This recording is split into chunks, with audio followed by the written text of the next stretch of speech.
बिस्मिल्लाहिर्रहमानिर्रहीम। अस्सलामुअलैकुम। नाज़रीन कराम, नई वीडियो में आपको खुश आमदीद कहते हैं। मौजूदा जो सियासी सूरत हाल है उसमें हर किरदार उसकी असलियत खुलकर सामने आ रही है, और मैं आज जमात इस्लामी के अमीर सिराजुल हक की जो पॉलिटिक्स है वो किस तरह खुलकर सामने आई है उस पर बात करूँगा।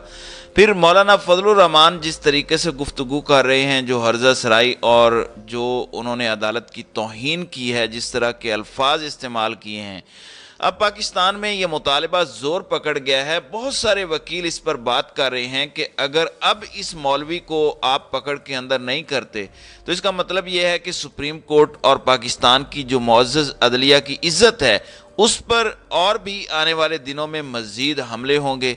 इंतहाई घटिया लैंग्वेज इस्तेमाल की है फजलुर रहमान ने, और जिस तरीके से गुंडे होते हैं उस अंदाज में इन्होंने गुफ्तगू की है। बड़ी अफसोसनाक बात है। इनसे कम अज़ कम इस तरह की तवक्को नहीं की जा सकती कि वो वही बाजारी ज़ुबान इस्तेमाल करेंगे जो दूसरे लोग इस्तेमाल करते हैं जिनका कोई करैक्टर नहीं होता। मैं आपको इनके अल्फाज भी सुनवाऊंगा, फिर आप खुद देख लीजिएगा कि क्या इसका मतलब है। लेकिन जमात इस्लामी के हवाले से पिछले 4-5 महीने में बड़ी अजीब व गरीब चीज़ें हुई। ये जमात शुरू में पाकिस्तान की इस्टेब्लिशमेंट की भी पार्टी थी। ज़ियाउल हक के ज़माने में इससे पहले पूरा यूनिवर्सिटियों का कंट्रोल इनके पास था। जिहाद कश्मीर और ये वो सारा ये काम करते थे और पैसे लेते थे, और ये शामिल थे पाकिस्तान की ISI के साथ, पाकिस्तान की इस्टेब्लिशमेंट के साथ। बड़े ये इनके चाचे मामे बनते थे। लेकिन फिर 80 की दहाई में MQM का फिनोमेना आया तो जमात इस्लामी बेदखल हो गई इस्टेब्लिशमेंट से और MQM आ गई, इल्ताफ़ हुसैन वगैरह और ये सारे लोग। फिर इन्होंने कराची में जो कत्लो गारत की, और जिस तरीके से कभी मुहाजिर, कभी उर्दू स्पीकिंग और कभी एहसास महरूमी, जो फ्रॉड और डिकोसले इन्होंने लगाने थे लगाए और लोगों को बेवकूफ़ बनाया, और जमात इस्लामी को MQM ने फारिग कर दिया और वो सही मानों में इस्टेब्लिशमेंट की B टीम बन गई। इधर से हिदायत आती है, इलेक्शन में ये हिस्सा लेते हैं, हिदायत आती है तो इलेक्शन से बाहर हो जाते हैं। सबको पता है, मुझे कुछ बताने की ज़रूरत नहीं है।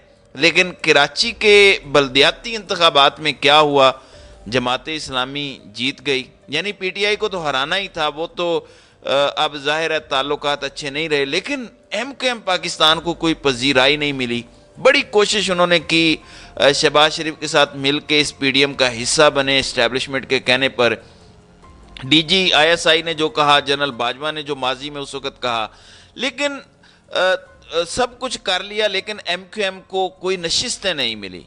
कामरान टिसोरी जो गवर्नर हैं, हम सबको पता है कि वो किसके आदमी हैं और किसके लिए वो काम करते हैं। मुस्तफ़ा कमाल, मतलब ये सब वो लोग हैं, सबको पता है कि इन प्रॉक्सीज का क्या स्टेटस है। सब एक हो गए, लेकिन फिर भी इन्हें इंतखाबात में हिस्सा लेने की इजाज़त नहीं दी गई। जमात इस्लामी ने वो इलेक्शन जीता। माजी में भी अल्ताफ़ हुसैन को कहा गया, उन्होंने बाइकआउट किया और दूसरी जमातों ने इलेक्शन जीता। समझ नहीं आ रही थी कि हुआ क्या है। लेकिन अभी इस सारे क्राइसिस में जमात इस्लामी के अमीर सिराजुल हक ने जो गुफ्तगू की है, मैं वो आपके सामने रख देता हूँ। आपको कम अज़ कम ये जो गुत्थी है ये तो सुलझ जाएगी कि हुआ क्या है। ये फरमाते हैं कि जनाब वज़ीर आज़म शहबाज शरीफ बंद गली से मुल्क को निकालना चाहते हैं। यानी शहबाज शरीफ बंद गली से निकालना चाहते हैं, शहबाज शरीफ की तारीफ़ कर रहे हैं। मौलाना फजलुर रहमान से बात की, वो बहुत ही पाकिस्तान के बारे में अच्छा सोचते हैं और वही सूरत हाल से निकलना चाहते हैं। फिर फरमाते हैं कि अगर पंजाब में इलेक्शन हुए, सिर्फ पंजाब में, तो इसके नताइज किसी को काबिल कबूल नहीं है, कोई इसके नताइज कबूल नहीं करेगा। अब ये किसकी ज़ुबान है, आपको पता है ये किसकी ज़ुबान है। और फिर कहते हैं कि अगर इलेक्शन हो गए सिर्फ पंजाब में तो मुल्क में अनारकी होगी, मुल्क में फसाद होगा, और इसलिए इलेक्शन पंजाब में नहीं होने चाहिए, सारे इलेक्शन एक साथ होने चाहिए। लेकिन ये इन्होंने नहीं कहा कि आइन के अंदर ये है कि 90 दिनों के अंदर इलेक्शन होने हैं, हमें आइन की पासदारी करनी चाहिए। नहीं, कोई आइन में नहीं लिखा हुआ कि सब इलेक्शन इकट्ठे होने हैं।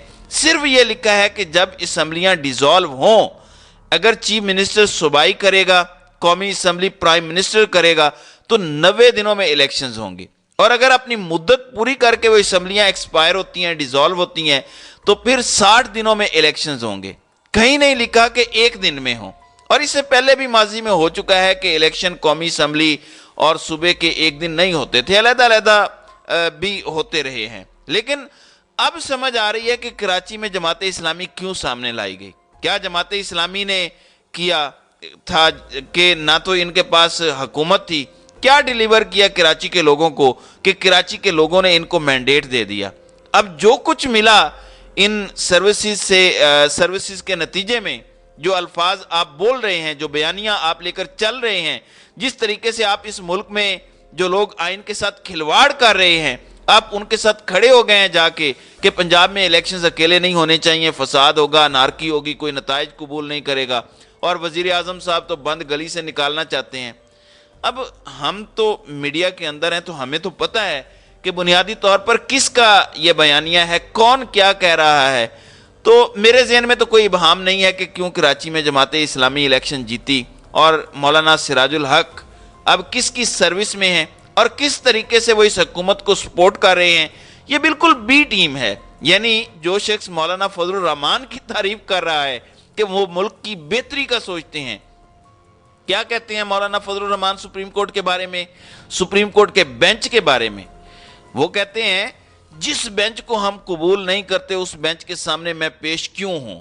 और पार्लियामेंट ने, कौमी असम्बली ने करारदाद पास कर दी है, हमें ये बेंच नहीं कबूल तो मैं क्यों इस बेंच के सामने पेश हूं। फिर वो कहते हैं कि ये जो मुअज़्ज़ज़ कुर्सी है, इस कुर्सी पर बैठकर ये जज हमारी तौहीन कर रहे हैं। आप अंदाजा लगाएं, ये सुप्रीम कोर्ट के हाजिर सर्विस जजेस के बारे में कह रहे हैं कि हमारी तौहीन कर रहे हैं और कौम की तजलील कर रहे हैं, और सिर्फ एक शख्स को तहफ़्फ़ुज़ दे रहे हैं। इतने संगीन इल्ज़ामात अदलिया पर जिसने लगाए हैं मौलवी फजलुर रहमान ने, ये सिराजुल हक उनकी तारीफ कर रहे हैं। तो किसकी बोली बोल रहे हैं? इस पूरे इत्तेहाद के पीछे है कौन? मुझे और आपको नहीं पता, हमें क्या बताने की ज़रूरत है? और फिर कराची में इलेक्शन जीत कर आए हैं और फिर और भी रिलीफ मिल गया। कोई 4-6 कमेटियां हैं, उनके भी रिकाउंटिंग में आई है, वो ऑर्डर भी इनकी अपनी मर्जी से हो गया है। तो जनाब, इस सारी सूरत हाल ने जो बहुत सारे चेहरे थे जिनका समझ नहीं आ रहा था, जिस तरह चीफ जस्टिस के पास जाके ब्रीफिंग्स हुई सिक्योरिटी के नाम पर, सारा खुलकर सामने आ गया कि कौन इलेक्शंस चाहता है, कौन इलेक्शंस नहीं चाहता। यानी आप अंदाज़ा लगाएं, मुझे ये कहते हुए शर्म आती है कि जो इंडियन पंजाब के अंदर हंगामे हो रहे हैं, अगर पाकिस्तान में पंजाब में इलेक्शन हुए तो रॉ यहां पर आकर फड्डा डाल देगा। यानी रॉ यहां पर इलेक्शंस नहीं होने देगा। अपना पंजाब उनसे संभलता नहीं है, लेकिन यहां पर वो इतने इफेक्टिव हैं कि वो ये सब कुछ कर देंगे। तो बुनियादी तौर पर हर ताकत का महवर एक्सपोज हो गया है, सियासत एक्सपोज हो गई है, पीडीएम एक्सपोज हो गई है। किस तरह इन्होंने अदालत से झूठ बोला, किस तरीके से इन्होंने कहा कि हम मुज़ाकरात करने के लिए तैयार हैं, और अभी पीटीआई के साथ जो अगला सेशन है उसका टाइम, उसकी तारीख, उसका मकाम कुछ भी तय नहीं हुआ। अभी ये कहते हैं कि हम अपनों से मुशावरत करेंगे और 14 मई को हमने इलेक्शंस नहीं होने देना। तो ये सब नाज़रीन कराम आपके सामने है, और इनकी मुनाफिकत जो है वो बड़ी खुलकर सामने आ गई है, जो मैंने आपके सामने गोश गुजार कर दी है। तो नाज़रीन कराम, आपकी इस वीडियो के हवाले से क्या राय है? अब अपनी राय का इजहार कमेंट सेक्शन में ज़रूर कीजिएगा।